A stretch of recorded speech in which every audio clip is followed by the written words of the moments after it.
àwọn bàbá wa mọ́nímọ́ní àwọn bàbá wa mọ̀ọ̀yàn wọ́n lọ wọ́n bọ̀ nínú òwe wa pé iṣu àtẹnumọ́ràn kì í jóná o. ó dé wá fún Kaftan TV Yorùbá pẹ̀lú ètò àtàrà níkànnì Kaftan TV Yorùbá ká ṣàlàyé ní ìkànnì Kaftan TV Yorùbá. ètò yóò máa wá sójú mọ́ màwòrán yẹn lẹ́ẹ̀mẹ́ta lọ́sẹ̀ láàrin agogo 12 ọ̀sán sí aago 1 ọ̀sán ní gbogbo ọjọ́ ajé Monday, ọjọ́rú Wednesday àti ọjọ́ ẹtì Friday pẹ̀lú ọmọ yẹn Adéjọkẹ́ Bákàrè ká ṣàlàyé níbi tí a ti máa pẹ̀ pẹ̀lú àwọn onírúurú ohun tó ń ṣẹlẹ̀ láwùjọ wa fún ìgbádùn yẹn. fún àlàyé ẹ kàn sí wa lórí ká ṣàlàyé àlàyé ní bàbá ọ̀rọ̀.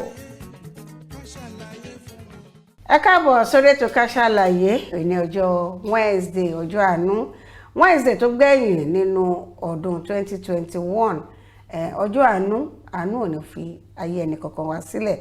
Adéjọkẹ́ Bákàrè lórúkọ títẹ̀mí. mo kí i pé a kú àṣepọ̀ ọdún, a kú ìpalẹ̀mọ́ ọdún tuntun, abáwaláyé Jagaban mi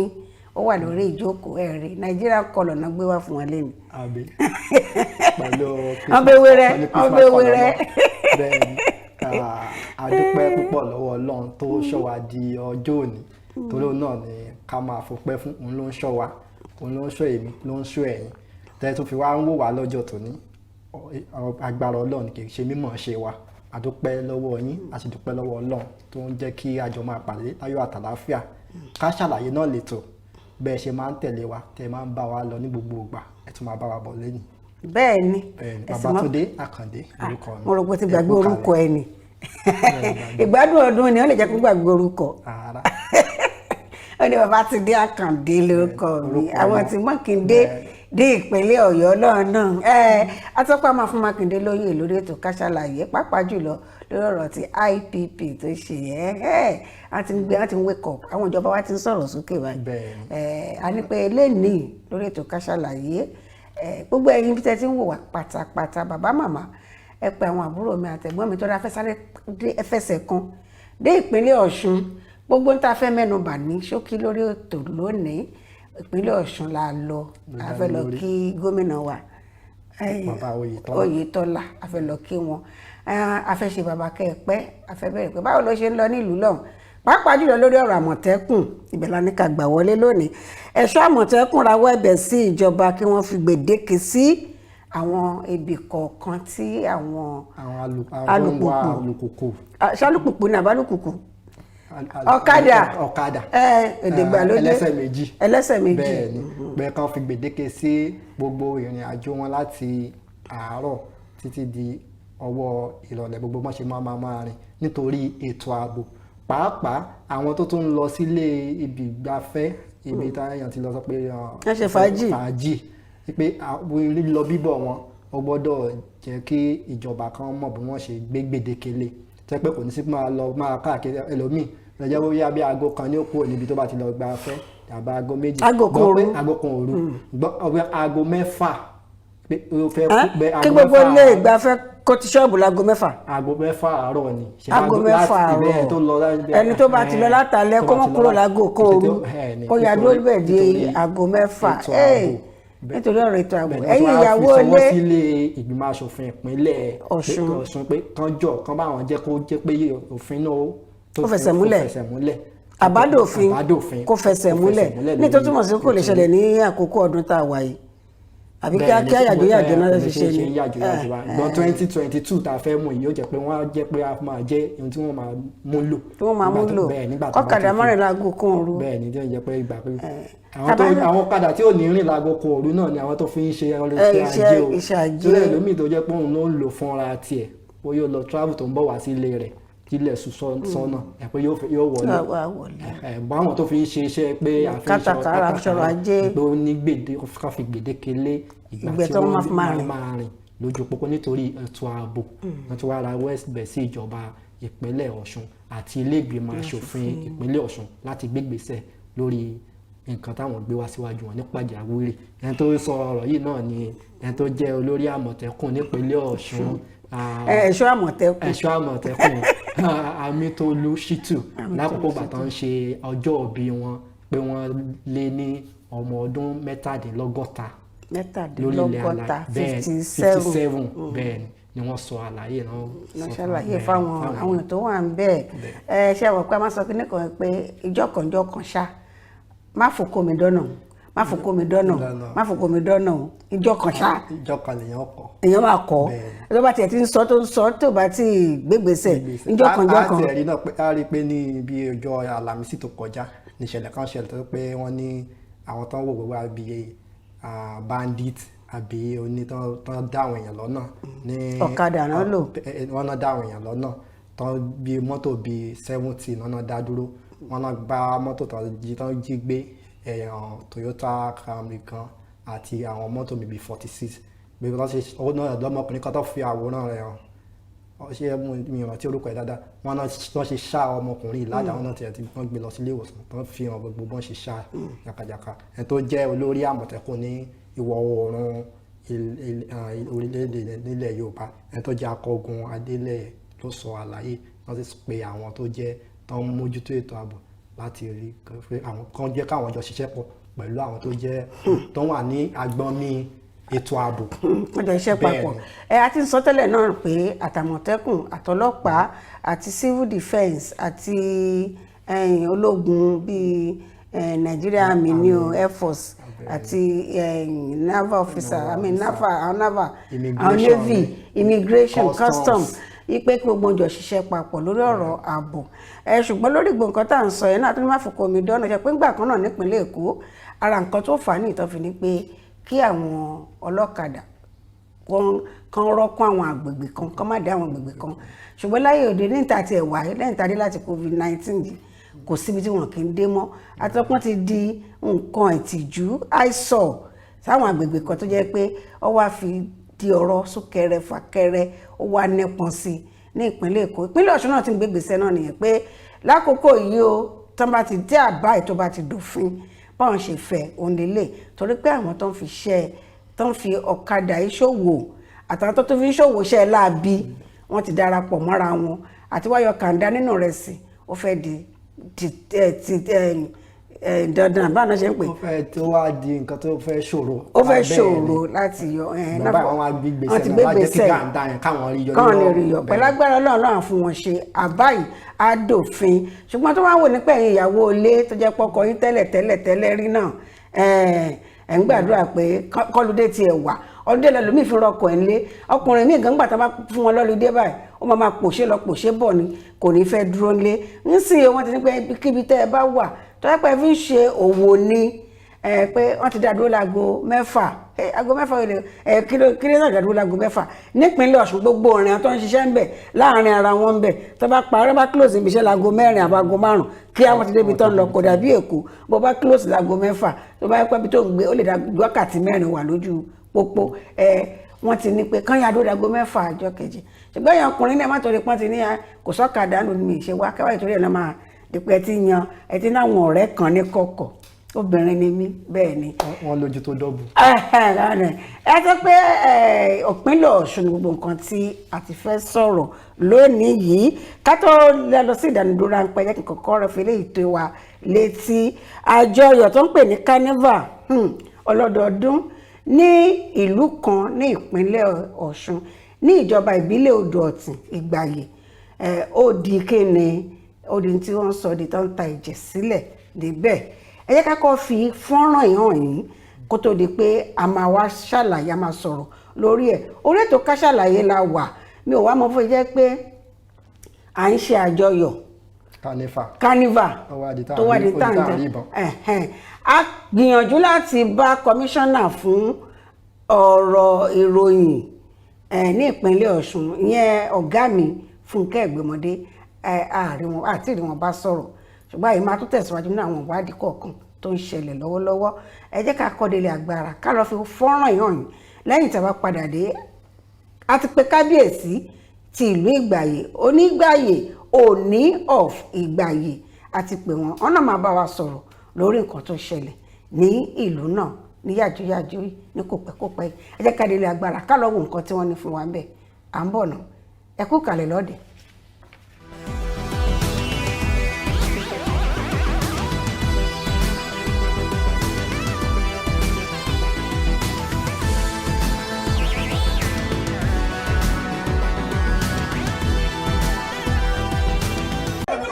This was a video where the people are trend. This was the DPO that led men to Isbaye to kill an individual. The DPO that led men to Isbaye to led the SS to Isbaye to kill an individual. Here is the face of a murderer. This is the face of a murderer. Because we never deliberately did this until one of our men was gunned down today, this morning. We were having a peaceful party for the Boxing Day and the like. Not until Foye came to the Igbaye Central Mosque to disrupt our joy, which led to the death of one of our men. As you've seen previously, that led to the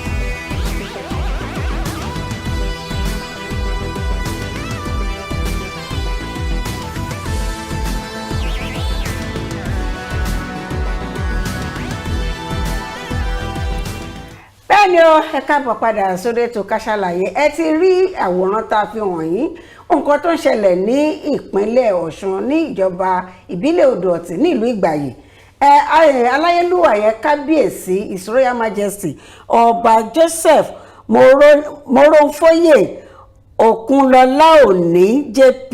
tán jẹ́ Onígbàyè of Ìgbàyè land ìyẹn ní Odò-Ọ̀tì. Wọ́n wà ní orí ìlà báyìí láti bá wa sọ nǹkan tó ń ṣe, láti tàn mọ́lẹ̀ síwájú sí i nípa nǹkan tó ṣẹlẹ̀ ní ìlú náà ní àkókò tí wọ́n ń ṣe àjọyọ̀ ìyẹn carnival ní ọdún yìí. Bàbá kábíyèsí sá o.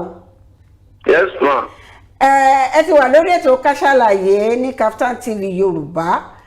Ẹ bá wa kí àwọn aráalé kí wọ́n bá a dárúkọ yín fún wọn lẹ́kùnrẹ́rẹ́. Ẹ ṣé olóòtú. Orúkọ èmi ni Ọba Joseph Moronfoye Òkunlọ́lá Òní JP Olúkẹ̀rin Onígbàyè tí gbogbo ilẹ̀ Ìgbàyè ní ìjọba ìbílẹ̀ Odò-Ọ̀tì ní ìpínlẹ̀ Ọ̀ṣun. A jẹ́ ìwélé mi lórí ní ọjọ́ 14 oṣù karùn-ún ọdún ìyá 2007. Ó ń lọ bí ọdún 15 báyìí.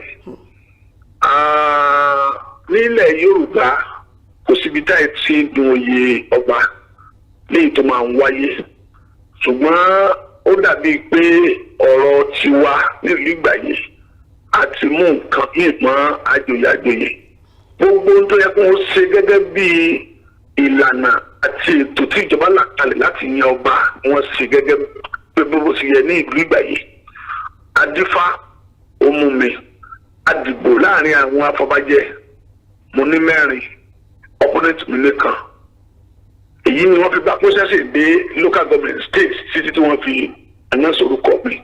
Ṣùgbọ́n gẹ́rẹ́ tó announce orúkọ mi náà ni wàhálà ti bẹ̀rẹ̀ ní ìlú Ìgbàyè. Ẹni tí mo gbà fún ó jẹ́ Ọba Elisa Odoye Sọlídolú kẹta Kristẹni ni. Àwọn ẹni tí èmi rẹ́jọ dún oyè bọ̀dá mi ni ọmọ bàbá ni wá, bàbá ló yàtọ̀ síra wa nílá ní ìjìwá. Oúnjẹ Abdulganiyu Oyèrọ̀ká Oyèníkẹ̀. Nítorí wípé òun jẹ́ Mùsùlùmí, èmi jẹ́ Kristẹni. Agbáríjọ Mùsùlùmí ní ìlú Ìgbàyè wọ́n wá kó àwọn ìjọba pọ̀ pé àwọn ò ní gbà kí Kristẹni kó jọba lẹ́ẹ̀mejì léra wọn ní Ìgbàyè. Inú agogo dẹ láti rọ́bà tó joyè. Kì í ṣe àforíyàn ẹni Ọlọ́run bá ní òjòyè ní òjòyè tó bá so nífá mú, ó bá ṣe olóòṣà nífá mú, ìlú gbọdọ̀ sọpọ́ọ̀tì ẹ̀ kán dẹ̀ gbà. Ṣùgbọ́n àwọn Mùsùlùmí láwọn ò ní gbà wípé ọba àwọn ni wọn ò gba nílọ́ba Nígbàyè. Wọ́n gbẹ́jọ́ lọ ilé, wọ́n gbẹ́jọ́ lọ kóòtù. Àwọn kóòtù ní ọjọ́ 20 oṣù kẹsàn-án yàtí tó tó lágbára láti wọ kóòtù 2026. Adẹ̀dájọ́ ní ọjọ́ 13 oṣù kẹwàá 2020 last year. A lò 14 years 1 month lórí kóòtù láti lórí pé ànígbà. Wọ́n dájọ́ mo win the case. Ìjọ tí mo win the case làwọn Mùsùlùmí lọ lu pé èkejì mi láwà ní. Wọ́n ní ìjọba sí tí wọ́n nìyẹn. Wọ́n tẹ̀ bá wọn làjà ní. So àwọn làwọn mọ ẹni tí ó yẹ lọ́ba lọ́dọ̀ àwọn. agbájúpọ̀ mùsùlùmí nígbà yìí wọ́n lọ fi ewé lé lórí tẹ̀kọ́ rẹ̀ lọ sọ́dọ̀ àwọn ọlọ́pàá nítorí wọ́n wà nínú chief law 2 years imprisonment without option of fine. bẹ́ẹ̀ ni kábíyèsí yes ma. a fẹ́ nípa nǹkan tó ṣẹlẹ̀ ní kòpẹ́kòpẹ́ yìí níbi tí ọ̀rọ̀ àjọyọ̀ tí ẹ̀ ń ṣe lọ́wọ́ yẹn carnival tó di nǹkan tí wọ́n ń yìnbọn wọ́n ń sunlé wọ́n ń jó mọ́tò ǹjẹ́ ẹ lè ṣàlàyé fún wa nǹkan tí ó fà á àti pàápàá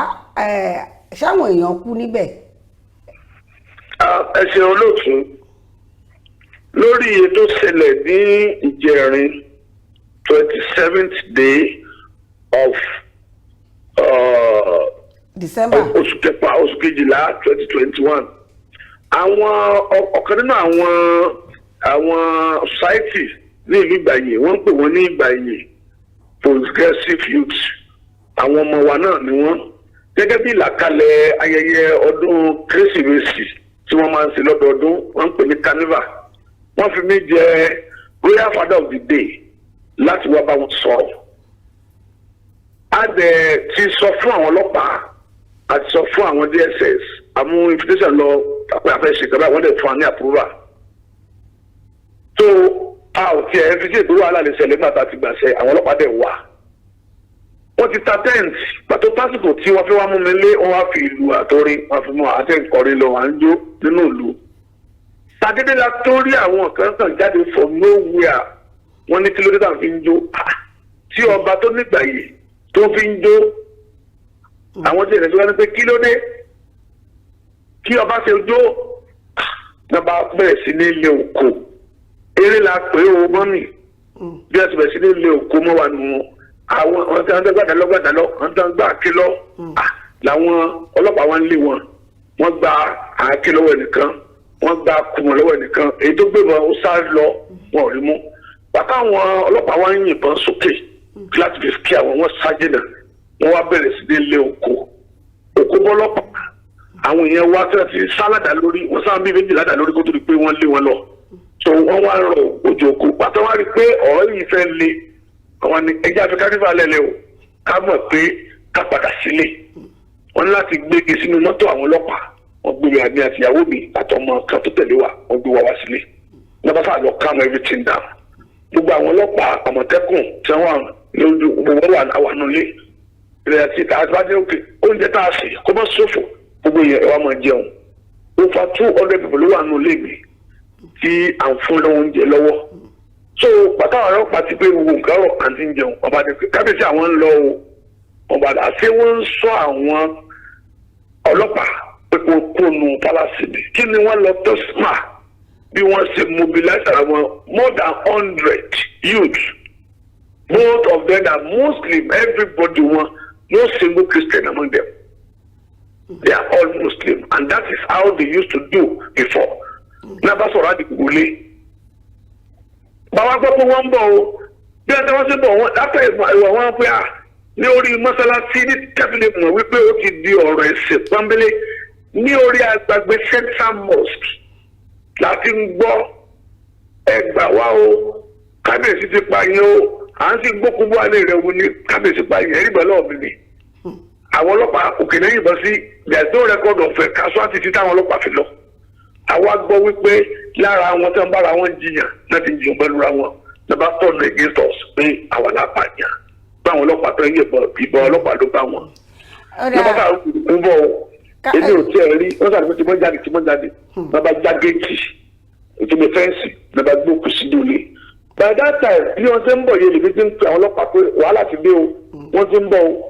àti àwọn ọlọ́pàá ẹ̀dẹ́ òkúta wíkà lè báyìí wọ́n ti fi òkú fọ́ gbogbo gíláàsì aluminium gíláàsì káàkiri ilé wọ́n bẹ̀rẹ̀ sí lé oko ọ̀kẹ́ gorí pààrọ̀ lọ ó bẹ̀rẹ̀ sí fi àdá sá gbogbo àánú. kábíyèsí ewu lè yí. kábíyèsí bàtà ẹ̀fọ́ àwọn ọlọ́pàá dé.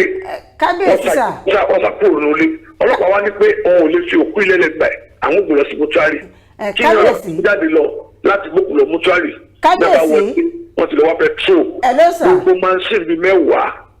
bàjáde tuntun táwọn àbẹ̀tẹ́kọ̀ wa ń bẹ̀ àwọn tí wọ́n lùlù àwọn ọmọ tí wọ́n ń ṣe ìnáwó gbogbo ọmọ àti ìtàpákì wọ́n sì rọgbọdọ ọba ti dẹ́kun. kábíyèsí sà. ọ̀pọ̀ méjì tó wà nù ọgbà bí wọ́n ti eré la pè Hello ọ̀pọ̀ sir. ẹ̀ wá súnmọ́ lẹ́gẹ̀ẹ́ bíi pé Hello sir. bí ìbá ṣe àánú ọlọ́run ni ò jẹ́ kí ilé ojú máa mo tó gbogbo nílé ti gba ẹ̀fí bí ẹ sáà ṣe dé gbogbo ọkọ̀ máṣíìnì yẹn bàtà àwọn ọlọ́pàá èdè wọ́n ti ṣe gbogbo tó ń ṣe wọ́n ti da gbogbo lérú so ṣùgbọ́n adúpẹ́ náà ọlọ́run torí pé ọlọ́run ṣe kẹ́kọ̀ọ́ fà yọ pẹ́lẹ́lẹ̀ kò Hello sí sir. ẹni kankan tó bẹ́ẹ̀ mi lọ wọ́n jálẹ̀kùn orílẹ̀ kò já hello ìwọ náà sir. wá ti ṣáìtì wọ́n rí búrẹ́dì mọ́ nínú pẹ́trò wọ́n sáná tì wọ́n wá sọ sínú ilé but bí ìpapọ̀ nínú ilé àgágbá iná alátìgbọ́n sáré bu omi nínú ilé láti fi pa àtinú ilé but títà ń jó ó ti ràn mọ́ títà ṣùgbọ́n àdúgbò lọ́wọ́ lọ́rùn ẹ̀bẹ̀ tí wọ́n ń bẹ̀ ni pé ìjọba wa ní ìpínlẹ̀ Ọ̀ṣun àwọn lọ́rọ̀ ẹ̀ kù sí lọ́wọ́ àwọn ni wọ́n fún mi lọ́pàá àṣẹ àwọn ni wọ́n gbé fún mi ní àpọ́mẹ́ǹtì tí wọ́n ló dé tẹ́lẹ̀ kó máa fi wọ́n pera rẹ̀ lọ́ba tí yóò fún wọn dà lóru kì í sì ṣe ọ̀rọ̀ ẹ̀sìn náà fi ń yan ọba ibi tí mo ń lọ rèé o ẹ bá bẹ ìjọba Ọ̀ṣun tí ó wà nínú òfin chief law anybody tí gọ́ọ̀mẹ̀ntì ò bá sáyẹn fún pọ́ba ni tó ń parí ìdá rẹ̀ tàbí tó ń lo paraphernalia of a king is 2 months and 2 years imprisonment without option of fine. Ó wà nù clearly stated in chief law. But èyí tó ṣẹlẹ̀ last year nígbà tó fi dájọ́ tó mú wíìnì dọ́kèjì ẹ̀ ni wọ́n yìí sọ ara wọn tán ní ọba àtàwọn ọba àtẹ̀yìn kìrìsìtẹ́nì nù àwọn òyìn ọba mùsùlùmí wọ́n dẹ̀ wí lábẹ́ gbogbo fídíò rẹ̀ la exhibit la kó fún àwọn ọlọ́pàá ṣùgbọ́n wọn ò ní ìtàkùn sí no single person was arrested tí wọ́n wọ́n died àwọn sáà ń bẹ̀ wá pé ẹ̀ kábọ̀ fìdí kábọ̀ tó wà. àìwá ní scapegoat ní láàkìyà wọ́n dá wa lẹ́lẹ́lẹ́ ilé wa tó prompt yẹ fún ilé tánà fún àbíṣẹ́lẹ̀ mo fẹ́ kẹ́ bá wa rọ ìjọba Ọ̀ṣun ẹgbẹ́ ìgbésẹ̀ wọ́n ti sọ oyè ọba ìgbà yìí di tẹlẹsẹdẹ o kan gbà wá kalẹ̀ gbogbo àwọn àáfàá tó ẹ̀dì gbogbo churches dé báyìí ní láti àyẹn tí wọ́n gífù judgment day 13 on the 14 gbogbo àwọn rẹ́bẹ̀ tí wọ́n gbàdúrà fún láàfin wọ́n lọ sun mission house wọ́n dẹ̀ sun mọ́tò rẹ́bẹ̀ gan gbogbo àwọn yòókù wọn láti jáde kò sí ẹnìbọn tó lead the church for 6 months gbogbo kìsàbàtì bá lùlù ni so ìjọba wọn dẹ̀ ń wòran tó bá di pé ọ̀rọ̀ ẹ̀sìn bá dé a ò fẹ́ kí tiwa ó dàbí tàwọn ìlú kan o tí wọ́n kó àmì lọ́bẹ̀ tán ń pa wọ́n kó tó di pé ìjọba sọ̀rọ̀ afẹ́ kí ìjọba ó sọ ìjọba ìpínlẹ̀ Ọ̀ṣun kí wọ́n sọ̀rọ̀ kí wọ́n dẹ̀ ṣètò ẹ̀kọ́ sí tó wọ́n wọn ní gbogbo ẹ̀ wà. ẹ ṣé púpọ̀ ẹ̀sìn gan mọ́nà ìfọdúpẹ́ lọ́wọ́ wa. adúpẹ́ sà mi bá ní pé kí n tún béèrè ṣùgbọ́n láì pé àkókò bá wa ṣọ̀rẹ́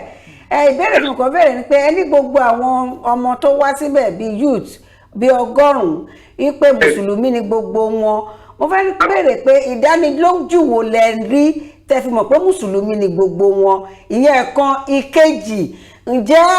àwọn ìdílé olóyè mìíràn tó wà ní ìlú Ìgbàyè ìgbésẹ̀ wo ni wọ́n gbé lórí ọ̀rọ̀ yìí ní ṣókí tó dákòókò bá wà sọ̀rọ̀ bẹ́ẹ̀ni ẹ ṣe gan mú mi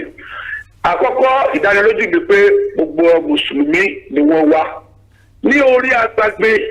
tí wọ́n ti kọ́kọ́ announce lórí Central Mosque tí gbogbo ìlú gbọ́ tó lọ gbé síkà gbogbo ẹ̀yin mùsùlùmí ìlú Ìgbàyè ẹ̀sọ́ lé fóyè wọ́n ti pààyàn ẹ máa gbé lọ sílé fóyè èkejì tó fún mi náà ni pé kí wọ́n tó délé mi náà ṣe ń kókó bọ̀ láìlà ìlàlà láìlà ìlàlà ní gbogbo wọn ṣe bọ̀ gbogbo wọn pátá kó tó di pé wọ́n á wọnú ilé èyí fi bí wọ́n lójú pé ẹ̀kẹta ní òkè táwa wà níbi ọ́fíà gbogbo àwọn táwa arítẹ́ lẹ́kọ̀ọ́ tó àlè jáde tinted glass ní àwọn òlè rí wà rí wọn gbogbo àwọn táwa rí lókè pátákó sí kristẹni kankan mẹ́ àtàwọn ọ̀gá wọn àtàwọn ọmọ kéékèèké tó ní fi dábí lójú pé kò sí single kristẹni bẹ́ẹ̀. èkejì tẹ̀ béèrè ìgbé gbogbo àwọn ìdílé ọba wọ́n ti pera wọ́n ti gbogbo ẹni tó ṣe rí ìtùwálà tó wà ní pé ká pé ìjọba ló ń jà á ti parí ẹ̀ ṣùgbọ́n wọ́n ti fa ẹ̀sùn lédè láàlì lọ́wọ́ nígbà tó ti gbé ọ̀rọ̀ lọ́balọ́ba tó ti gbé lọ sáàrin jẹ̀mọ́ àwọn jẹ̀mọ́ ló ti kófà gbogbo àwọn tó sì ń jà ìtẹ́ ń balẹ̀ jẹ́ yìí kò sí kankan náà lára wọn tó ń jẹ́ ọmọlé ọba àwọn tó jẹ́ ọmọlé ọba péréte ni wọ́n nínú rẹ̀ ṣùgbọ́n àwọn gbogbo mùsùlùmí òkú wọ́n rí kúta àwọn wọn fún wọn láti mọ bànújẹ́ òyàlẹ́ ló jẹ́ fún mi nítorí pé mo mọ̀ pé akẹ́kọ̀ọ́ ti sọ̀rọ̀ yìí bí òjò lè fi rọ́kùn bàbá lè mọ́mọ́ ní gbáyé a ti ṣe meeting reconciliation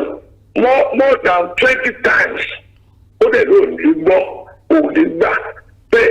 ọmọ tó wà lórí oyè ọmọ ni ṣùgbọ́n ọ̀rọ̀ yìí sí ọ̀rọ̀ ọmọ bí kò sí ọ̀rọ̀ ẹ̀sìn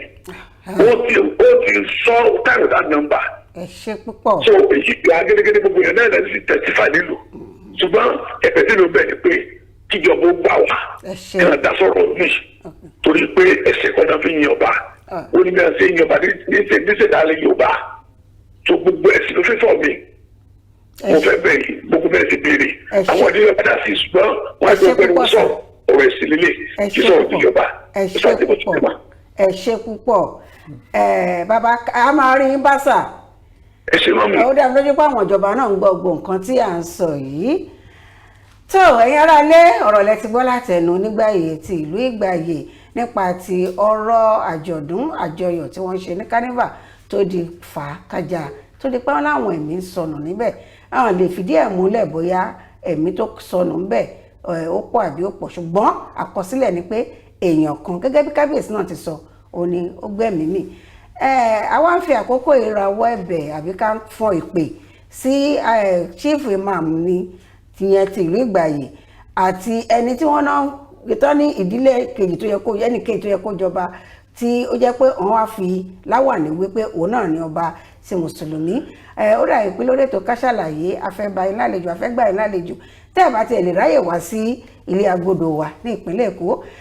ẹni tó bá wò wọ́n tó bá mọ̀ wọ́n kó fi nọ́mbà wọn ṣọwọ́ sí wa a fẹ́ bá wọn sọ̀rọ̀ kọ́nà wa sọ bí ó ṣe rí kọmíṣánná fún ọ̀rọ̀ ìròyìn ní ìpínlẹ̀ Ọ̀ṣun ọ̀gá mi Fúnkẹ́ Ògbómọdé a máa fẹ́ báyìí náà sọ̀rọ̀ ní gbogbo náà ni ajẹ́ ọ̀rẹ́ yín lórí Ká Sálàyé kọmíṣánná àti ọlọ́pàá ẹ̀yin náà kò ṣe takuntakun lọ́kọ̀dé ọlọ́run á fún yín ṣe bàbá Oyètọ́lá ọlọ́run á fún yín ṣe nítorí pé tó yẹ ká fi máa mọ ìlú ó yẹ kó dá lórí kẹ́ni ìdàgbàsókè kì í ṣe nípa ọ̀rọ̀ jàgídíjàgan ọ̀rọ̀ oyè kò yẹ ká papọ̀ mọ́ ẹ̀sìn bóyá pé ọ̀rọ̀ ẹ̀sìn náà dẹ̀ fi ṣe ọlọ́run àbá wa pẹ̀tù sí nítorí pé ọlọ́run ọba òun ló fi ènìyàn joyè kì í ṣe ẹnikẹ́ni ẹni tó náà bá pè ní orí náà la máa fi ṣe bàbá Oyètọ́lá olórí ilẹ̀ jẹ́ fún wa ní ìpínlẹ̀ Ọ̀ṣun nítorí pé tá a bá wọn tó ń ṣẹlẹ̀ ẹ̀mí tó sọnù nínú àwọn ẹbí yìí ò ní dùn. ànírín jù báyìí lọ lórí èyí tí a sọ yìí afẹ́délé agbára tá a bá padà dé ohun tá a fẹ́ pẹ̀kẹ́lù ó máa ní ṣe pẹ̀lú bó ṣe ń lọ lórílẹ̀‐èdè Nàìjíríà pátápátá pàápàá jùlọ lórí ọ̀rọ̀ electoral bill tó ń ṣẹlẹ̀ àlejò wa ti wà ń kalẹ̀ ẹ kú kalẹ̀ lọ́ọ̀dẹ̀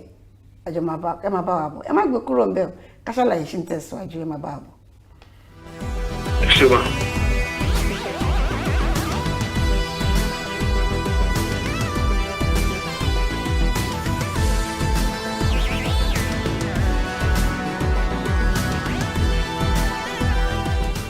Ààrẹ orílẹ̀-èdè lágbàáyé tó bá ti ṣe ìbúra wípé ó ṣèlérí láti darí àwọn aráàlú lẹ́yìn ìdìbò ara ojúṣe ẹ̀ ó bẹ̀rẹ̀ láti kẹ́ni ètò ìṣòwò bóyá ajẹ́ ká pè báyìí economy business parliamentary activities administrative work security gbogbo ẹ̀ báyìí lẹ gbọ́dọ̀ kó pọ̀ tó yẹ pé ẹ ti ṣe ìbúra láti ṣàmójútó látìgbà tí orílẹ̀-èdè Nàìjíríà tá ti wà ní sáà ìta wà yìí lẹ́yìn táwọn ológun tán ti rọ́kúnnú báràkì wọn àwọn ààrẹ wọn ti ń gbà lọ́wọ́ ara wọn láti ọ̀dọ̀ bàbá wọn Ọbásanjọ́ títí débi tá a wà lónìí yìí ǹjẹ́ gbogbo àwọn ààrẹ tí wọ́n ń tàtàgbà fúnra wọn lẹ́yìn ìbò ni o àbí ìkànkú ẹlòmíì tó ń gbà á tó tẹ̀síwájú nínú ìbúra tí wọ́n jọ ṣe papọ̀ ǹjẹ́ àwa ní ojúkò nílẹ̀ agodo lẹ́ni yìí àtìgbéyàn kan wá ọ̀dọ́ ni wọ́n jẹ́ gẹ́gẹ́ bí ẹnìkan tó yẹ alàgàtà ní gbogbo ìgbà wọ́n ń jà takuntakun ìkíní fún àwọn ọ̀dọ́ àti fún orílẹ̀-èdè Nàìjíríà bóyá ní ìpínlẹ̀ kan bí òmíràn wọ́n wà ní ojúkò iṣẹ́ ní gbogbo ìgbà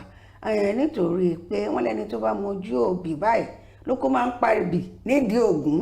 bẹ́ẹ̀ ni a ní pé ká gbé wọn wá ká wá sọ̀rọ̀ nípa kíní bó ṣe ń lọ lórílẹ̀-èdè Nàìjíríà lọ́wọ́lọ́wọ́ tá a wà yìí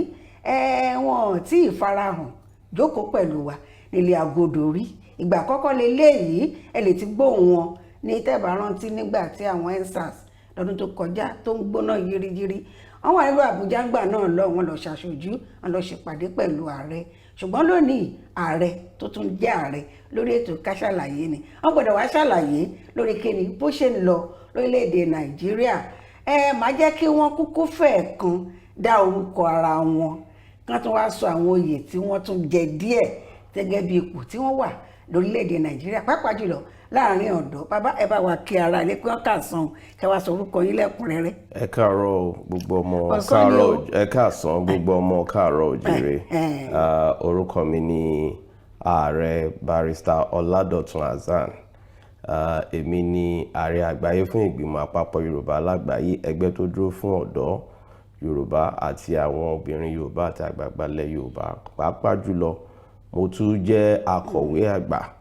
fún Ayédèrò of Yorùbá Land in Council tí kábíyèsí wa ikú bàbá Yèyé Aláàfin of Ọ̀yọ́ Ọba Lámídì Adéyẹmí III tí wọ́n fi Honourable Dr. Shina Abiola Pella tí gbogbo èèyàn mọ̀ pé ọmọ ògbóǹtarìgì Professor Shina Pella tí wọ́n fi jẹ oyè náà tí mo tún ta tó dúró fún gbogbo ètò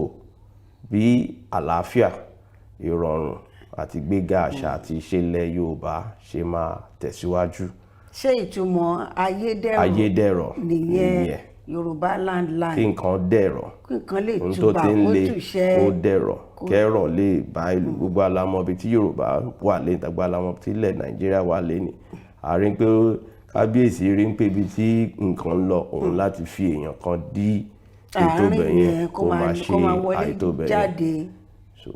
ẹ ṣe gan. Nàìjíríà kìí ṣe pé wọ́n ti gba àyè títí yín báyà bó ní kálukú ìdúró lórí àyè tiẹ̀ náà ni. Iṣẹ́ ilẹ̀ káàárọ̀ oòjíire náà ó pọ̀ rẹpẹtẹ tí à ń ṣe. Nígbà tá a bá mú yẹn kúrò ńbẹ̀, èmi náà sì tún ní akọ̀wé fún gbogbo àwọn ọba lóríṣà gbogbo àgbáyé nílé Ifẹ̀. Nígbà kúrò mi ń sìn báyìí sí mo nípàdé pẹ̀lú àwọn bàbá wa Ọbàtálá àti kábíyèsí Ọọ̀ni ìrìṣà. Ó dáa náà ẹ̀ ara ilé ẹ̀ ti rí i pé kì í ṣe pé omi pọ̀ nú àmù ni à ń bá bọ̀ a lè gbọ́n tán a lè bú tán. Ẹ jẹ́ ká gba bí ìwọlé a ní pé bó ṣe lọ lórílẹ̀‐èdè Nàìjíríà lọ́wọ́lọ́wọ́ báyìí ẹ jẹ́ ká kọ́ gba bí ọ̀rọ̀ ti àwọn òṣèlú gẹ́gẹ́ bí ààrẹ àti ń gbọ́ báyìí ní pàápàá jùlọ orin tí wọ́n ń fà nífà kájà lọ́wọ́lọ́wọ́ báyìí nípa electoral bill. Ó dàbí ìgbẹ́ karùn-ún tí ààrẹ tí ó ń gbèsè tí ò buwọ́lù lélẹ̀ tí ètò ìdìbò bá sì múyán dórí ó ṣeé ṣe ká má rí èèyàn tàbí àwọn tí ó yẹ kó bọ́ sí ojúkò láti ṣe àdarí ìjọba kó ṣeé ṣe. Ǹjẹ́ kí lẹ rí sọ sí pàápàá jùlọ gẹ́gẹ́ bí amòfin? Tá a bá wo sáà tí ó gbé wa wọnú ìjọba àwarawa bí n pé nǹkan lé wa ni. Nǹkan lé wa. Àwa náà ń lé nǹkan ni. Ohun tó ń lé wa òun ni pé àwọn ológun bó ṣe ń fàyè ní wa lára ń gbà yẹn òun ló tì wá gbọ̀ngbọ̀n wọ̀ bí tí àwa náà ní ká lé ìjọba àwarawa. Ṣùgbọ́n gbà tá a wá ń bọ̀ ní ìjọba àwarawa yẹn a fi ètò a fi sùúrù kánjúkánjú la fi lábẹ́ gbóná tá a wá fi dé inú bẹ̀ tó yẹ ká wá fi gbogbo ohun tó yẹ kí wọ́n fi ṣe ìpínlẹ̀ tí wọ́n ṣe ìpínlẹ̀ òun ló wá dàbí ìgbà ní pé ilé ta kọ́ sórí yanrìn ni tí ìjì wa ń fẹ́ bó ṣe ń fẹ́ ni a ṣe ń rí bó ṣe ń bí gbogbo ẹ̀ ṣe ń bó ṣe ń wó díẹ̀ òun ló fa ètò ń pé electoral reform. Gẹ́gẹ́ bí amòfin gbogbo alámọ̀ pé constitution wa decree 24 ni ó bí constitution tá ń lò meaning pé àwọn ológun ṣì ní àmì nínú ètò ìjọba àwarawa títí tá ṣe ń sọ̀rọ̀ di òní. And gbogbo pàápàá jùlọ lórí ètò ìbò pé kí gbogbo ẹ̀ lè dánmọ́rán kí wọ́n lọ lórí ètò ayélujára ni kí wọ́n máa lò gbogbo pé ibi tó bá ṣe dìbò tán ẹ jẹ́ kí result yẹn gbogbo ètò èsì ìdìbò kárí ní ojú ẹsẹ̀ bí tá ṣe ń gbà láti wàyí ká gbà láti owó ká gbà láti election result ní polling unit oníkálukú bá ti dìbò kò sí nǹkan tó burú nínú ẹ̀. Ṣùgbọ́n bí tá bá ti rí ẹni tó ń wá ìlọsíwájú náà la máa tún ra àwọn tó máa dúró bí elénìní tó fẹ́ fà wá sẹ́yìn. Àwọn elénìní pọ̀ nínú àwọn olóṣèlú wa, àwọn ẹlẹ́tàn tí wọ́n rò pé àfàmì àfẹ́mí àfi pé tí wọ́n bá fi tiwa ṣe báwo ni Nàìjíríà ṣe fẹ́ ní ìlọsíwájú. Ìlú yìí ó yẹ kí ìlú yìí ti ga jù báyìí lọ. Tá bá wò ní sáà kan a máa rí pé wàhálà ṣẹlẹ̀ election, wọ́n bá ti dìgbà election àwọn olóṣèlú máa ń dàbí gbà ní pé ọdún tí wọ́n nìyẹn. Kò dẹ̀ ń ṣe ọdún olóṣèlú ẹ̀kẹ́ election jẹ́ ọdún aráàlú ló ẹ̀ kó jẹ́.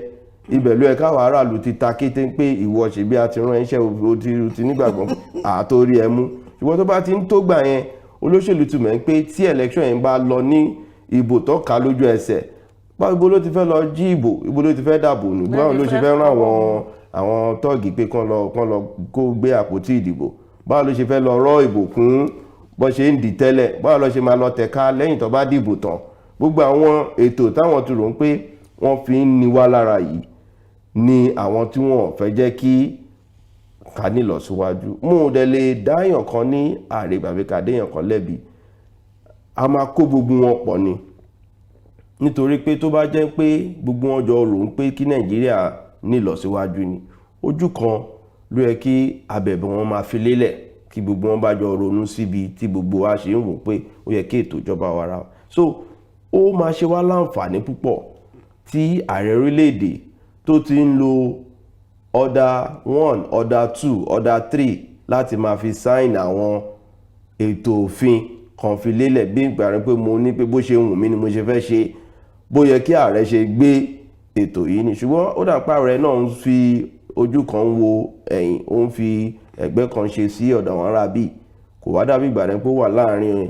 adágún omi ni, kò lọ síwájú kò lọ sí. Ààrẹ yìí gan fún rẹ̀ ṣé òun gangan mọ ètò ìjọba warawa tó, ṣó fi wá lọ́kàn balẹ̀ gẹ́gẹ́ bá ṣe rò ń pé èròǹgbà wa ń pa ẹni yìí pẹ̀lú change mantra pé àtúnṣe ló ń gbé bọ̀, ó fẹ́ mú ìrọ̀rùn bá wa. Láti sáà tá ti wà nú ẹ̀ mo lè sọ pé inú mi dùn gẹ́gẹ́ bí ọmọ orílẹ̀-èdè Nàìjíríà bí tí bá kàn máa tan ara wa ni. Àwa náà ti ṣèṣèlú àti wò ń pa báwo la ṣe lè rí kíní ìtò, but tó bá máa wọ̀ tún kó wò sí Nàìjíríà ò tí ì rọgbọ. Àkànfàdúrà Ọlọ́run ló kàn bá wa ń tò. Tá bá fi báwọn èèyàn orílẹ̀-èdè Nàìjíríà ṣe ń tò ní kí Ọlọ́run fi wọ́n lẹ̀ pé kí wọ́n jẹ ọba lé wa lórí ni wọ́n máa ní kójò máa rọ̀ láàrọ̀ là. So ṣùgbọ́n bí irú àwọn ètò yìí òun la fi máa lè fi àǹfààní sọ fún ìjọba pé ààrẹ orílẹ̀-èdè àǹfààní díẹ̀ tó kù nínú ìwọ̀nba ìjọba tí ẹ ti ń lérò pé kọ́lọ̀ ń ṣe fún yín ní ọjọ́ ayé yín pé fẹ́ jẹ ààrẹ orílẹ̀-èdè. Ìgbà tẹ́ lọ lákọ̀ọ́kọ́ ẹlẹ́ẹ̀kejì ẹlẹ́ẹ̀kẹta ìgbà tó lọ́run máa fún yín nígbà tẹ́ wà ní ogbó ọjọ́ Ọlọ́run fi wọ́n pé kí lóun kó fi ta yín lọ́rẹ. Ohun tẹ́yìn máa ṣe tó máa rọ̀ wá lọ́rùn ni àwa ń bẹ ààrẹ fún kọ́ máa bá túmọ̀ ní àyàngbìfò ní èdè òyìnbó fún ààrẹ pé nǹkan rọgbọ lára ohun tó dẹ̀ máa jẹ́ kí nǹkan rọgbọ fún àwọn ọ̀dọ́ òde òní láti lè mú ìjọba ara wa ní òkúkúdùn kó lè bá a lè jẹ́ ohun tí gbogbo wa máa yọ́nú sí. A dúpẹ́ pé wọ́n fún wa ní not too young to run òfin pé káwọn ọ̀dọ́ lè máa ní àǹfààní nígbà tó bá wà léwe pé káwọn àgbààgbà náà ká lè jọ máa figagbága kẹgbẹ́rẹ́gbẹ́ ká kọ́wọ́ rìn ká náà lè ní èmi sí pé àwa náà fẹ́ bẹ̀rẹ̀ sí ní ṣe ètò ìjọba ara wa. A dúpẹ́ lórí yẹn ṣùgbọ́n owó ní ká fúnni ní àgbò ká di okun ẹ̀ mú òun ni electoral reform yìí. Electoral reform yìí òun ló máa jẹ́ kí ètò ìdìbò pé ó máa lọ ní ìrọ̀wọ́rọsẹ̀ iye ìgbà tẹ́ máa fi lọ selection gbogbo àgbáyé ń sìn ètò ayélujára ni wọ́n ń lò bó débẹ̀ sí wọ́n ń já pépà mọ́ wọ́n ń tẹ pépà mọ́ bó bá ti débẹ̀ kó mú bọ́tìn ẹni kó slọ́ọ̀tì káàdì ẹ̀ agbé orúkọ ẹ̀ jáde orúkọ ò lè ya ò lè jẹ́ sùmọ́nù ní ọ̀nà mẹ́ta data ètò photo chip ẹ. lórílẹ̀‐èdè Nàìjíríà mo réyàn kan tó jẹ́ pé ẹ̀ẹ̀mejì ló gba káàdì permanent voters card. ẹ mọ̀ pé Nàìjíríà ń do kò sóhun tí ò lè ṣe é ṣe ní Nàìjíríà ṣùgbọ́n tá a bá fi ohun tẹ̀lú nǹkan tá à ń sọ ká dẹ̀ fi òfin dè òfin ti wà nínú electoral reform yìí tó tún di àwọn tó máa lo òfin ètò ìdìbò ó de àwọn tó fẹ́ lọ dìbò ó de ẹni tó fẹ́ dìbò fún ó de báwo ni ètò ọjọ́ yẹn gangan ṣe máa rí ìgbà wo ni wọ́n máa ka ìbò báwo ni INEC chairman ṣe fẹ́ announce ìbò kò ní sí àyè pé èèyàn kan fẹ́ yí ìbò ṣùgbọ́n kò sí pé òsínà tó tún lè ṣẹlẹ̀ o ìyẹn ò sọ pé nínú kọ̀ǹpútà. ó dàbí wọn sọ kankan pé ó dàbí tí ààrẹ dìndín sọ lórí ọ̀rọ̀ yìí ni pé direct primaries. ẹ mọ̀ pé direct primary mo ò fẹ́ jẹ́ kí ààrẹ fi òǹtẹ̀lú pé dandan n tó bá ilé Táyé kọ́ ló máa bá Ìṣòwò ilé Kẹ́hìndé. Ẹgbẹ́ òṣèlú oríṣiríṣi gbogbo alámọ̀ pé ẹgbẹ́ òṣèlú wọn lágbára jura wọn lọ. A ti ṣe direct primary bí ẹni tó fẹ́ ṣe mini election Nàìjíríà ni. A fẹ́ ṣe election direct primary ní síkà pé ní APC àbí PDP.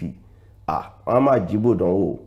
wọ́n á yíbò àti eré ètò APC ṣe ẹ má bínú wọ́n gbà tó bá ka lọ wọ́n á ka 30-something thousand over 1. Kò ṣe pé 30-something thousand wà lórí kí o. Àwọn olóṣèlú ló máa fi agbára wọn fẹ́ fi tẹ̀. PDP náà ti ṣe ti ru ọ náà nú ẹ̀rọ ẹ̀rí tó bá fẹ́ yíbò wọn mọ̀ bọ́ ṣe ń ṣe. Àsán pé ìwà olóṣèlú kan ìwà olóṣèlú ilẹ̀ orílẹ̀-èdè Nàìjíríà wọ́n nídìí láti ní àròjinlẹ̀. A nídìí láti fi òǹtẹ̀lú pé bó bá ń pé ta bá lọ ní ìlọ tàwọn China ni tó bá yíbò kó ṣe kọ́ bẹ́ẹ̀ lórí sójú ògùn a ti kúrò gbogbo léta wà yìí nítorí pé ohun tó kò ń bani lẹ́rù kò sí ìbẹ̀rù kò sí ìtìjú kò sí ìwà ọmọlúàbí òun ló jẹ́ kí gbogbo wa máa fi ìwà ìbìkítà máa fi ṣayọ̀ ká máa fi màdàrú ká máa fi ṣe oṣù ká máa fi para so ohun tó ti bára kú ó wá dàbí ìgbà rẹ̀ pé òun ní ètò àṣà tá ẹ gbọ́dọ̀ máa múlò bọ́ bá jíbò kò tẹ̀ yín bọ́ pààyàn lọ́jọ́ election ó ti di news kò tẹ̀ ń jẹ́ new team mọ́ àwọn èèyàn ti rí ní ìrìn pé bí wọn ò báyìí ti pààyàn jẹ́ pààyàn tí ìṣẹ̀ election wọn ò báyìí ti mú ẹ̀mí bala jẹ́ pé ènìkan lọ́sẹ̀ election bíbẹ̀ èèyàn mélòó ló pa ní ètò la máa ń fẹ́ rò pé kó wá so ṣùgbọ́n ogun tá à ń sọ lájorí ẹ̀ ni pé tí a bá ti pé direct primary ó pé àwọn ẹgbẹ́ òṣèlú mìíràn ó yẹ kí ààrẹ kàn fi ààlà sí pé tó bá ṣe wùn yín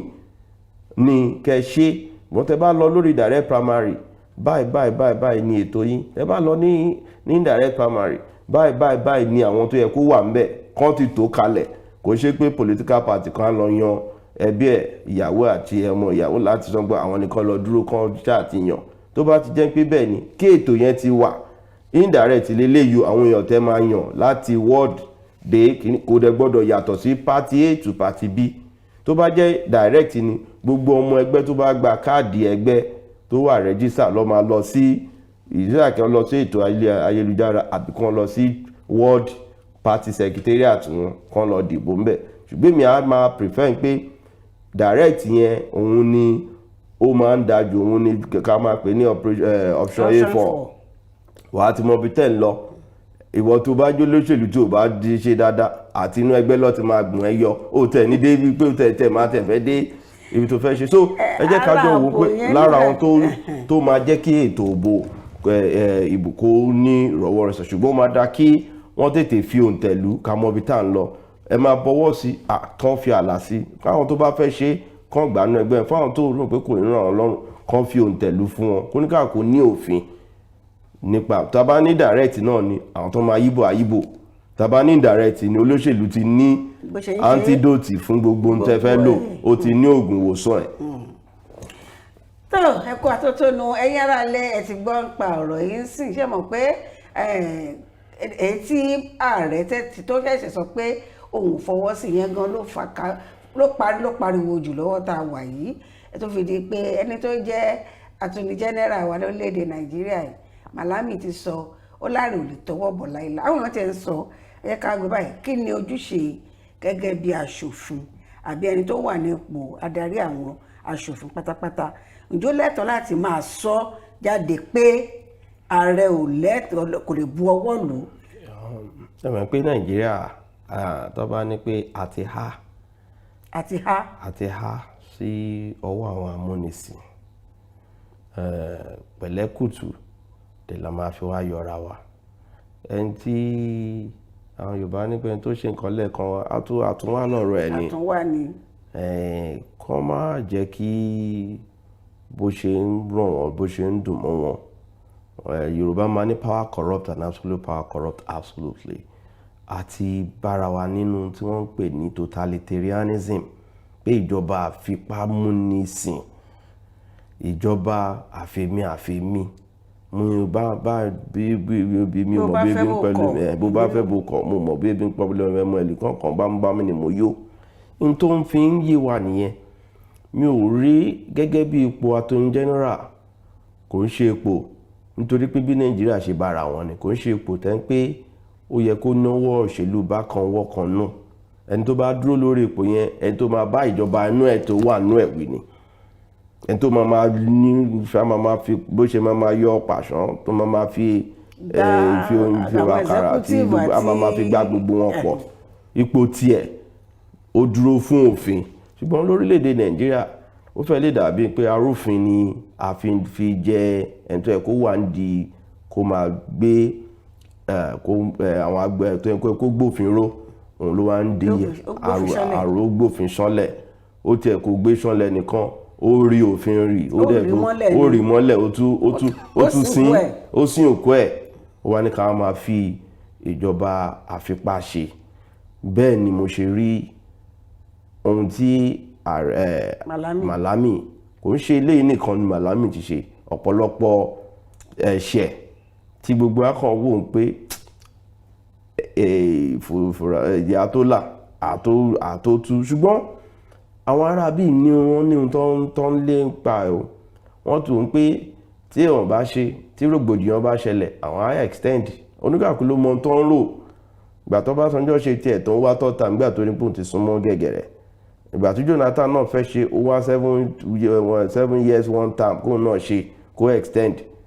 Ìgbà tí ìjọba yìí náà dé, wọ́n máa sún, wọ́n máa lọ, òun ò lọ. Tó lóṣèlú bá náà ò ṣe nǹkan, ẹ lọ wo bẹ̀yẹn dáadáa nǹkan tó fẹ́ ṣe nìyẹn. Ààrẹ ti sọ pé 17 months péré lòun. Ẹ jẹ́ ká ní sùúrù. Kò tíì sí àmì ìdánilójú pé pẹ̀lú gbogbo bí nǹkan ṣe ń lọ yìí, pẹ̀lú bí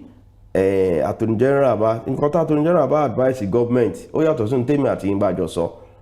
Attorney general lè sọ pé by virtue of bí system ṣe rí, ààrẹ a lè ṣe election ní ọjọ́ tí INEC fún wa yìí o, àìtí ìsáìnì kìíní. Ohun tó ń ṣe yìí sìn, ọ máa fi dẹ́n pé ọjọ́ tó yẹ kán wá ṣe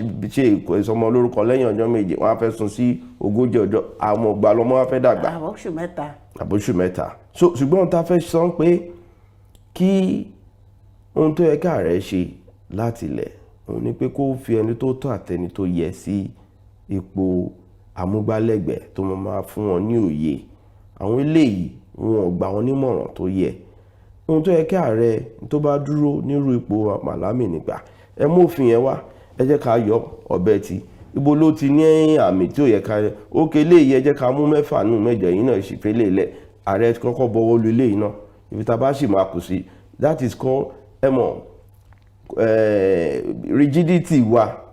àti ẹ̀mọ́ system tá ń lò, bóyá flexible ni o, bóyá rigid constitution ní system. Bó bá tó ààrẹ bá sùn sí mọ́júmọ́ ọjọ́ yẹn la fẹ́ gbọ́ lórí ètò bá ààrẹ bá ṣe sùn, bó bá ṣe jí. Bẹ́ẹ̀ dẹ̀ la ṣe ti bá láti 1999. Kò sí àtúnṣe kankan. Bó bá Sanjọ́ bá jí lè ní tó bá ní ẹ lọ mú àwọn òdì kúrò ńbẹ̀, wọ́n ti mú ní ẹ lọ yọ Fáyọ̀ṣe, ẹ lọ yọ náà nìyẹn. Bí ìjọba ṣe ń lọ tó ṣe ń bọ̀ nìyẹn. Ẹ dáwọ́ Èkó dúró, ẹ dá dúró náà nìyẹn. Kò ń ṣèjọba warawa. Ohun tí à ń gbélera ní ọwọ́ láti ìjọba kan sí ìjọba mìíràn, òun ló ń jẹ́ kí àbára wa ń bí. So ohun tí Malami ṣe yẹn ó kù díẹ̀ káàtó. Ṣùgbọ́n tó bá ń pẹ́ ààrẹ ní ìfẹ́ orílẹ̀-èdè nínú gẹ́gẹ́ bí ààrẹ, ilá kan lè gajò onírè lọ. Ó yẹ kí ààrẹ fi Ọbásanjọ́ máa ní 99.1% kò ń ṣe loyalty. Tó bá ti mú ẹyọ kan kúrò ńbẹ̀, ó ti ṣì rí nìyẹn. So ẹ jẹ́ ká lọ síwájú lórí. Ìyẹn náà sọ pé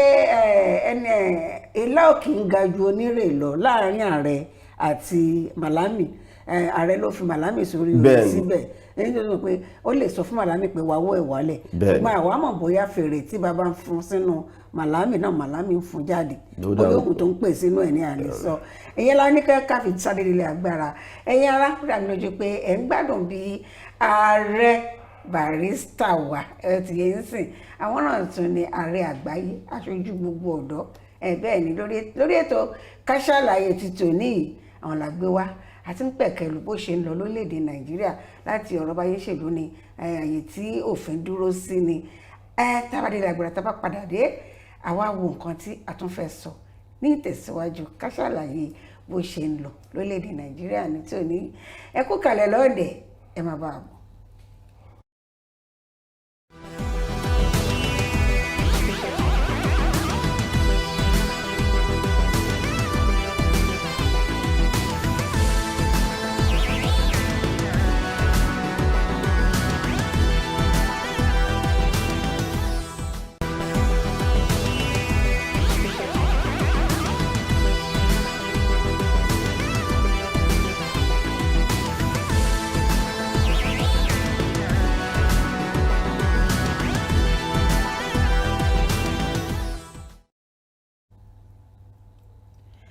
tó ẹ káàbọ̀ padà sórí ètò Ká Sálàyé àti dátìbí tá a ti lọ polówó ọjà fún yín ẹ máa gbé ìpolówó ọjà yín wá fún wa bóyá nípa tòṣèlú ni nípa tẹ̀sìn ni nípa nǹkan tí ẹ̀ ń tà ẹ lè darapọ̀ mọ́ wa lórí gbogbo ẹ̀rọ alátagbà wa pátápátá Kaftan TV Yorùbá ó wà lórí Facebook ẹ kàn sí wa ńbẹ̀ ẹbí mi Adéjọkẹ́ pàdé lórí Bákàrè Adéjọkẹ́ Julian ní Instagram page mi ẹ lè kàn sí wa ìbéèrè tẹ́ bá ní fún ààrẹ wa ọmọ bóyá kọ́ tẹ̀ pé nọ́mbà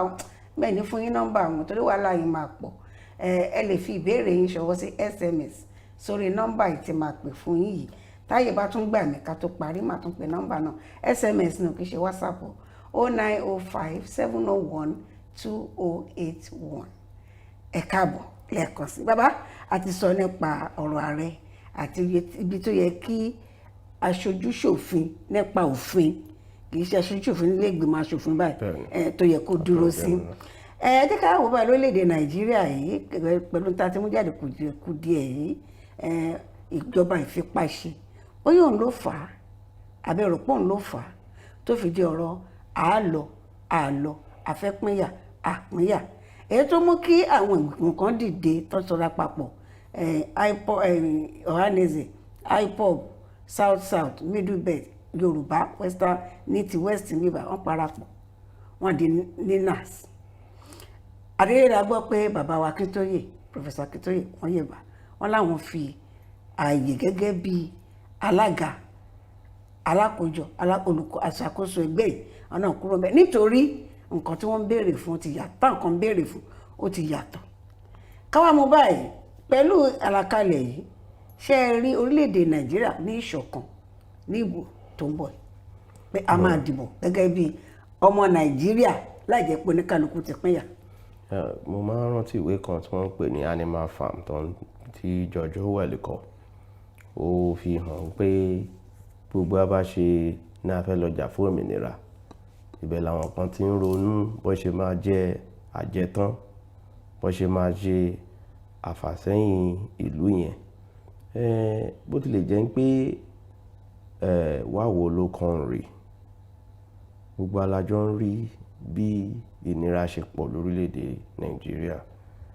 bí àwọn ẹ̀yà kan ṣe ń fi ìfipá bí pé èèyàn ń lo ìfipábánilòpọ̀ wọ́n ń pè ní rape ni wọ́n fi ń ṣe àwọn ẹ̀yà tó kù eléyìí dẹ̀ ti wà ní kò ń ṣe bí lẹ́yìn bí ó ti ju bí 40 ọdún ká níbi láti gbà tá ti fi Nàìjíríà gan fi lélẹ̀ láti ní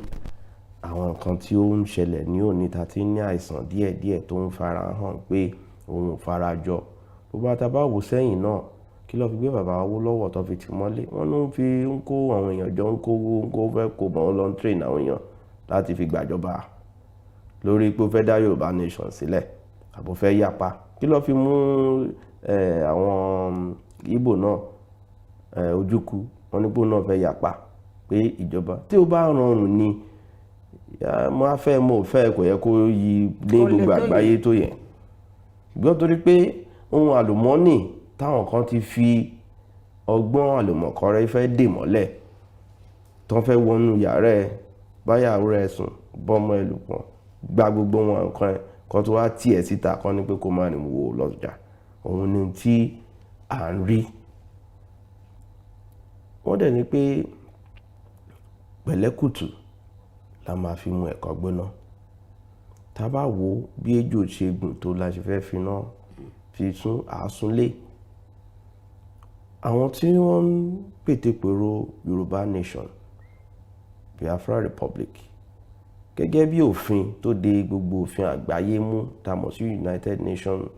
and Universal Suffrage and Human Rights and African Charter of Human Rights, that is right to self-determination tá a mọ̀ pé ó lè dá dúró tó bá ṣe ohun ẹ̀ tó bá ṣe ní gbogbo ètò tó ti mú tó dángájíá pé ó lọ kó parí gbogbo ètò yẹn o kò ń ṣe àyesọ o ètò yẹn ní pé ẹ ṣe ìdìbò tó ń pè ní plebiscite ẹ ṣe referendum pé ẹ ti fi kùnlùkùn ẹ ti gbọ́ àlójú kan gbogbo yín dẹ̀jọ́ ní èròǹgbà kan náà lórí tẹ́ fẹ́ lọ ṣe ẹ̀dẹ̀ ti ní ètò ìjọba àwara tẹ́ ti ń wò pé tẹ́ bá lo irú nǹkan abára alé mu abálejò mu òun ni bí gbogbo ìlú tí wọ́n ń dá dúró ṣe ń dúró nìyẹn at least nínú ọdún tàwa ṣùgbọ́n lórílẹ̀‐èdè Nàìjíríà kò ṣe a ní àmúyẹ. Orílẹ̀-èdè Nàìjíríà mo sọ láti ìbẹ̀rẹ̀ ọ̀rọ̀ mi mo ní òfin wa tá à ń lò òfin àwọn ológun ló bí òfin wa ìyá tó bí ọmọ òun náà ló ṣe ìṣọmọ òun náà ló ṣe ìdìnà ọmọ tó bí a ní àwọn ológun ní ó bí òfin tá à ń lò clause yẹn wà ń bẹ̀ by the Supreme Military Council of General Abdulsalami and Decree 24 hereby pronounced the 1999 Constitution ẹ wá lọ síbẹ̀ ni wọ́n á ní we the people ta ló tán pé à ń tanra wa tó Nàìjíríà àti govern Nàìjíríà kò níra even ká lọ sí Yorùbá nation pẹ̀lú ìwà burúkú tó wà nínú àwọn èèyàn wa báyìí a lè ní ìlọsíwájú gbogbo ohun tá a fẹ́ ṣe ní Yorùbá nation tí a bá ní àwọn ìjọba tí wọ́n dángájá ní ọ̀nà ọpọlọ tó mọ tí ó yẹ kí táwọn èèyàn ń fẹ́ Èkó nìkan dá dúró gbé fún lẹ́yìn bí ọdún 6 kí wọ́n gbowó ní federation account both local and state tí Ọbásanjọ́ fi òǹtẹ̀lú pé wọ́n gbọ́dọ̀ gbọ́dùgbà tí Yar'Adua àti Jonathan tó dé kán ṣètẹ̀ torí owó tí wọ́n mísì ní sáà Aṣíwájú àti sáà tí Fáṣọlá fi wà ń bẹ̀. Kí ló self stay ní Èkó gbogbo ìgbà yẹn ibo lèkó ti rí owó tán náà báwo lèkó ṣe ń ṣe wọ́n dẹ̀ ìgbà yẹn dẹ̀ lèkó grow IGR rẹ̀ internal generated fund from 600 million to billions àtẹ̀mọye billion tàti ẹ̀ ní mọ́nsìn torí pé Èkó ti ń wà in a position of Dubai as a country àwọn tó ń manage ẹ má bínú mú ń ṣe lóṣèlú pé mo abóyè olóṣèlú kọ̀ọ̀kan ṣùgbọ́n àwọn tó ń manage wa wọn ò fi ọgbọ́n inú ṣe wọ́n fi ọgbọ́n àlùmọ̀kọ́rọ́ yí àfẹ́mi tó bá fi ètò ilẹ̀ Yorùbá nìkan owó tílẹ̀ Yorùbá ń pa ó tó wá dá oúnjẹ ara wa máa jẹ́ ó tó wá láti ní nǹkan ọ̀gbìn wa kò yẹ ká máa dúró de tòmátò tó ń bọ̀ láti Kano kò yẹ ká máa dúró de iṣu tó ń bọ̀ láti Kogi. nítorí wọ́n sì pé ẹ faramọ́ pé kí Yorùbá nation dá dúró lọ́tọ̀. mo ò faramọ́ kí Yorùbá nation dá dúró ohun tá à ń pè ní restructuring tá a fi ń mú bọ̀ nìyẹn pé regionalism la fi bẹ̀rẹ̀ kínní yìí kóníkálukú jọ ọmọ ìyá Haúsá kájọ mọ́ra wa ń pè bí tájọ kù sí ní bó bá ṣe máa tolé ẹ̀ kó tolé ẹ̀ ìwọ́n tá bá ti dé sẹ́ńtà ìjẹ́ kájọ ṣe ètò mọ̀lẹ́bí bẹ́ẹ̀ ni Nàìjíríà ṣe bẹ̀rẹ̀. nígbà ọ̀nà mẹ́ta lẹ wà regional Abacha ẹ ti wà níbi pa mẹ́fà báyìí sí. ẹni sọ̀rọ̀ àwa náà ta bí mẹ́ta náà la bí 6 ẹ̀yà tó wà lórílẹ̀‐èdè Nàìjíríà nìkan tá bá fẹ́ pín àfẹ́ tó 30 tá bá máa fi pín à ń ṣe gbogbo àwọn míì gan ń ṣe ẹ̀yà tó wọ́n lọ pín wọn mọ́ wọn ò tiẹ̀ bá wọn tán wọn ò tiẹ̀ fi kọ́kọ́ fi ìwà àti àṣà àti ìṣe wọn kò jọra wọn ọ̀tọ̀ọ̀tọ̀ ni bó ń torí pé Nàìjíríà kan jan Nàìjíríà kan lọ jan àwọn apá kan nílùú Kogi tẹ́ pé Yorùbá ni wọ́n apá kan ní Ìlọrin ní Kwara tẹ́ pé Yorùbá ni wọ́n kí lọ́lọ́jọ́ wọn mọ́ nọ́ọ̀tì fún ṣé nọ́ọ̀tì ni wọ́n ni gbogbo àwọn ibì kan là ń sọ torí pé a ti wọnú ra wa Nàìjíríà yìí mo sọ tẹ́lẹ̀ pé bí ààrẹ orílẹ̀-èdè ibi tó bá jí sí tó bá lọ bẹ̀ afẹ́ one state o màá fún ẹ̀yin ní Ọ̀ṣun state tí Ọ̀ọ̀ni ò bá lọ bẹ̀ Babangida ní Ọ̀ṣun state àbí ká tún ní other state míì ẹ̀dá pé ẹ̀mọ́ bí Nàìjíríà ṣe ń grow Nàìjíríà ń grow by necessity ni it's not that pé a ní ètò ìlú tí ò ní ètò he who plan to fail will definitely fail to plan or if you fail to plan you plan to fail. So the system that we are living with every day is disastrous and ó máa ṣì máa give birth to different agitations. The reason of Ninas àti bàbá Akíntóyè ẹlẹ́gbẹ́ ni ẹgbẹ́ tí ní ẹgbẹ́ ìlànà Yorùbá kò ṣe gbogbo ẹgbẹ́ ilẹ̀ Yorùbá o gbogbo àjọ ní ẹ̀ka gẹ́gẹ́ bí ẹgbẹ́ tí mo dúró fún Yorùbá Council of Youth Worldwide ìgbìmọ̀ àpapọ̀ Yorùbá lágbàáyé àwa náà dá dúró gẹ́gẹ́ bí a ní èèfọ̀n alẹ́ ìkan náà ìgbà tá a máa dá Yorùbá World Congress sílẹ̀ gbogbo alájọ ní ẹ̀ka tájọ di òpó mú mbẹ̀ ṣùgbọ́n ilẹ̀ Yorùbá kọ́lọ́ má jẹ́ ká máa fi ẹ̀tàn fi máa bára wa lò wọ́n ti Sunday Igboho dè ní ẹ̀yà máa jó lọ mò ń wọ ẹ̀yìn ọjọ́ tí wọ́n ti mú èrò tó ń bẹ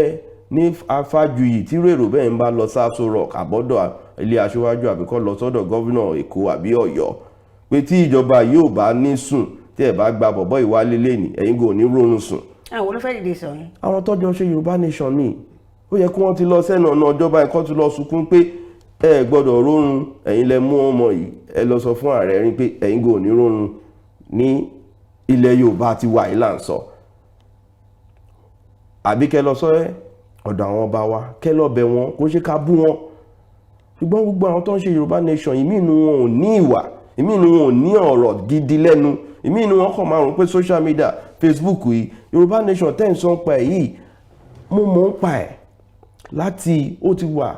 gẹ́gẹ́ bí ọdún bí ogójì ọdún sẹ́yìn àwọn bàbá Ọmọjọlá kò ń ṣe bá ṣe ń gbé yìí ni àjọ ń wò pé nínú ẹbí wa orúkọ tá a máa sọmọ ẹ nínú ẹni ló ń gbé ìjọba Èkó ìjọba Ọ̀yọ́ ẹ jẹ́ ká parapọ̀ òun ló bí Dawn Commission òun ló bí Oòduà Investment òun ló bí gbogbo àwọn nǹkan pé ẹ jẹ́ kájọ máa jùmọ̀ ṣe ẹ jẹ́ kájọ máa wo ètò òfin tájọ ń lò ẹ jẹ́ ká wọn pé education wa ẹ jẹ́ ká fi ń priority economy wa ẹ jẹ́ ká gbé lárugẹ ẹ jẹ́ kájọ fọwọ́ wọwọ́ kò ń ṣe pé bí ìrònú ṣe wà pé wọ́n pa àwọn èèyàn wa kọ́ náà kọ́ ni àwa ńlẹ̀ Yorùbá Ọlọ́run bless wa bí àwọn tó ń fi inú àwọn èèyàn fún fọnṣu ní Sambisa forest wọn ò lè dán irú ẹ̀ wò lọ́dọ̀ wa ẹ má bùn pé bí a ṣe ṣì wà lé níyò ó kàn lè ṣẹlẹ̀ pé kí wọ́n kàn dán wò láàárọ̀ ṣùgbọ́n kí ọ̀sán mọ́ máa fi dé àti fi ibi ààlà hàn oníkàlùkù àti mọ̀ pé kò tẹ̀ ní kò ní tọ̀sán ọjọ́ yẹn àwọn gan láti ìgbà tí Sunday Igboho ká sọ pé wọ́n mú Sunday Igboho ẹ lọ gbogbo fọ́tò ẹ̀ mo wà pẹ̀lú ẹ̀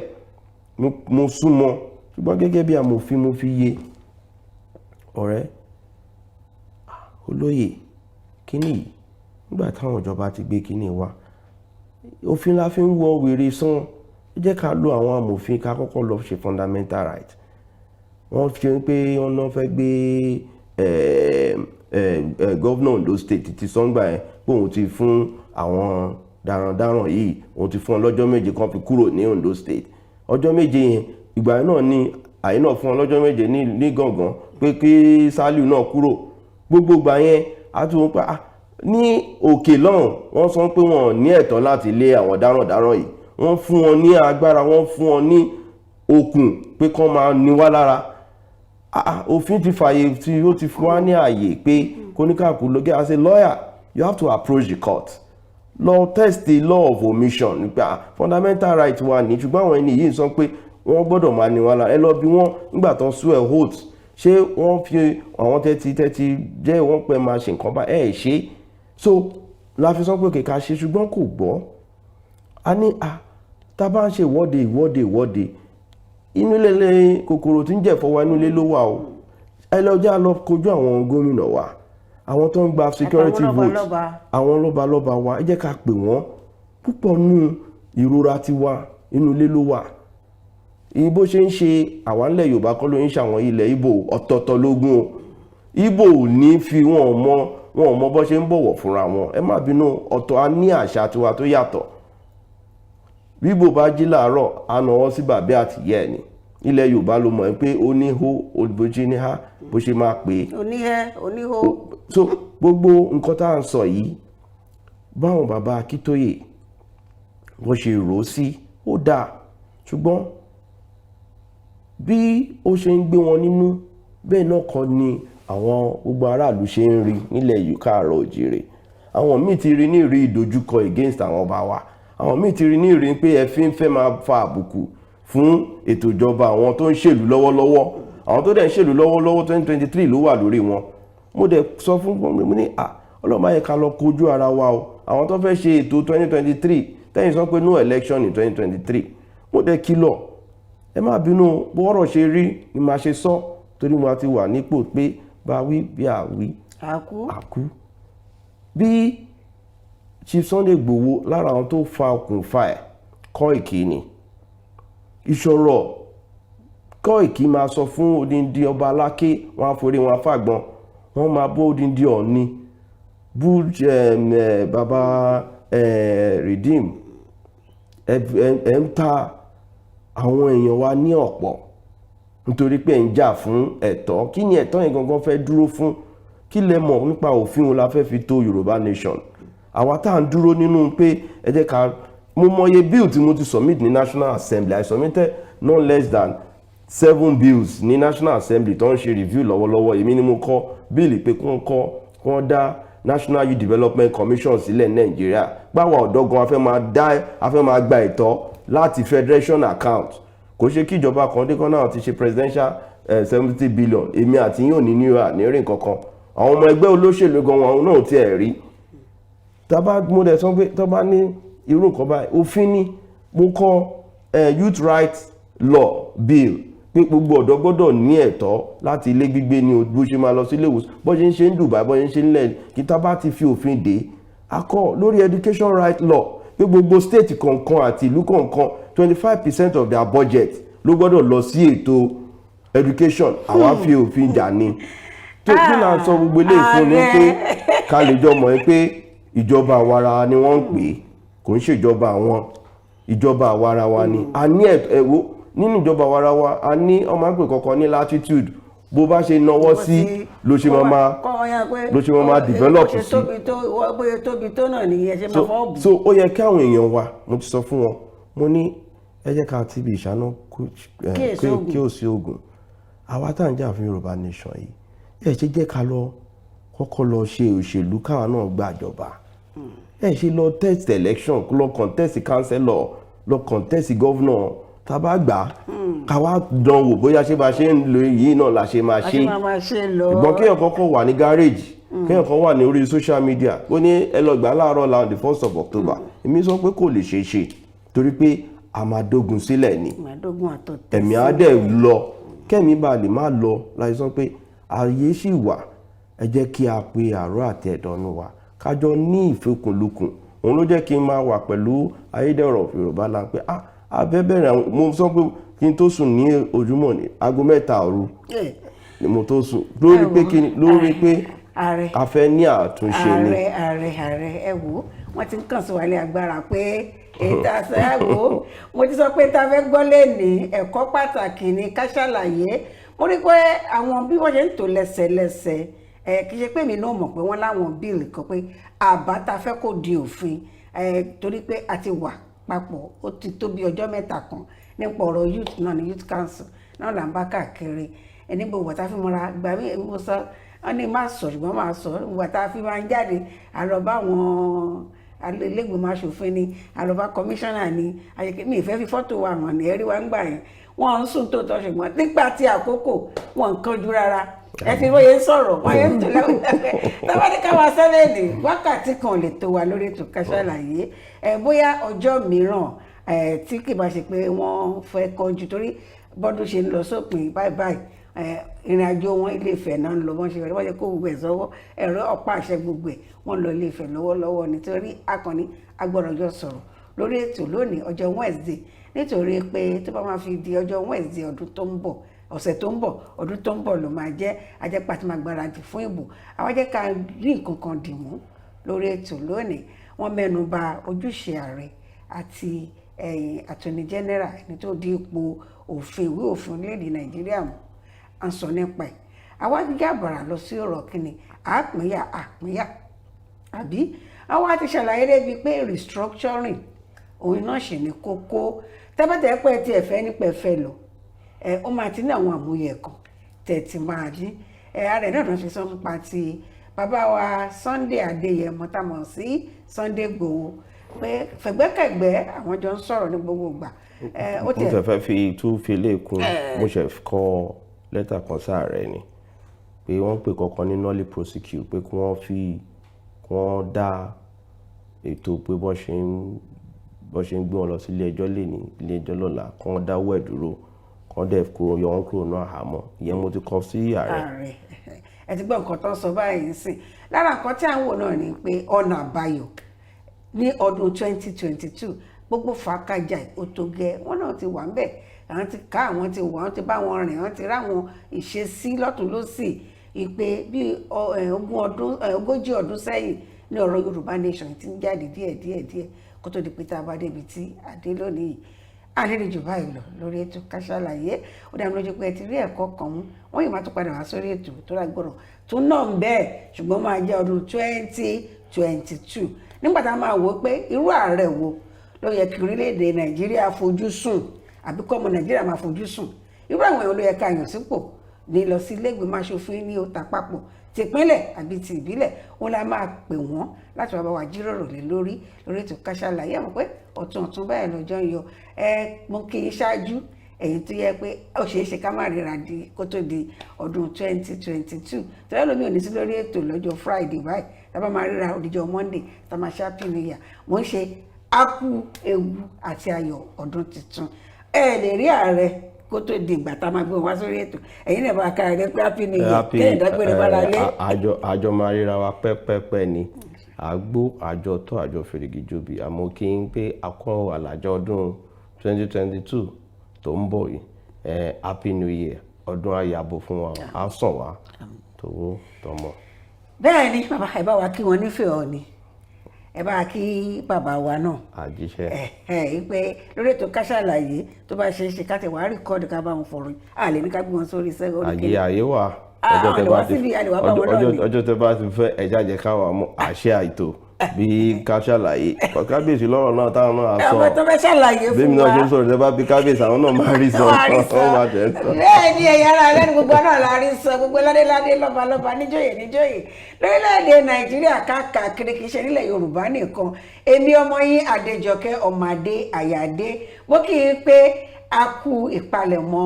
ọdún tuntun 2022 títí ọjọ́ Friday tẹ́mi pẹ̀lú àwọn mẹ̀wàá mi tá a máa ṣe Thank God it's Friday mo ní pé ó dìgbà kan náà.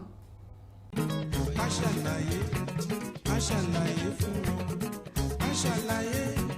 Ká Sálàyé fún wọn. àwọn bàbá wa mọ́nímọ́ní àwọn bàbá wa mọ̀ọ̀yàn wọ́n lọ wọ́n bọ̀ nínú òwe wa pé iṣu àtẹnumọ́ràn kì í jóná o. ó dìbò fún Kaftan TV Yorùbá pẹ̀lú ètò